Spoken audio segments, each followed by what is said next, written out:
بسم اللہ الرحمن الرحیم۔ السلام علیکم۔ انوکھی ٹوپی۔ روم کا بادشاہ کیسر اپنے سر میں درد کی بیماری سے بہت پریشان ہو چکا تھا۔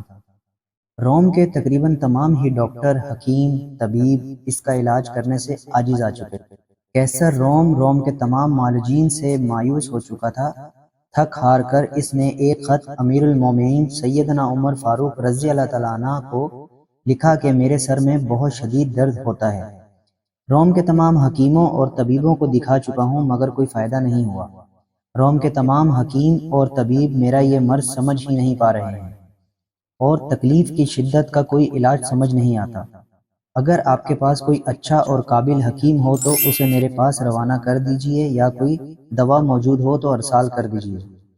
امیر المومنین سیدنا عمر فاروق رضی اللہ تعالیٰ عنہ نے کیسر روم کے خط کے جواب میں ایک ٹوپی بھجوائی۔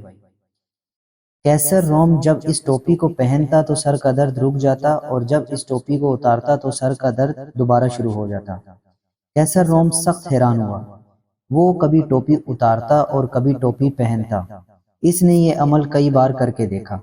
آخر اس سے رہا نہ گیا۔ جب اس نے ٹوپی کو کھولا تو اس میں ایک کاغذ ملا۔ جب اس نے اس کاغذ کو کھولا تو اس پر بسم اللہ الرحمن الرحیم لکھا ہوا تھا۔ جزاک اللہ۔ جزاک اللہ خیر دادا جان، ارسلان نے کہا۔ اب بھائی ظہر کی نماز ادا کرو اور آرام کرو۔ یہ تھی دادا جی کی 2 کہانیاں، انوکھی ٹوپی اور 4 نہریں۔ اور اگر آپ کو یہ کہانی اچھی لگی ہو تو لائک کریں، سبسکرائب کریں اور شیئر کریں۔ اللہ حافظ۔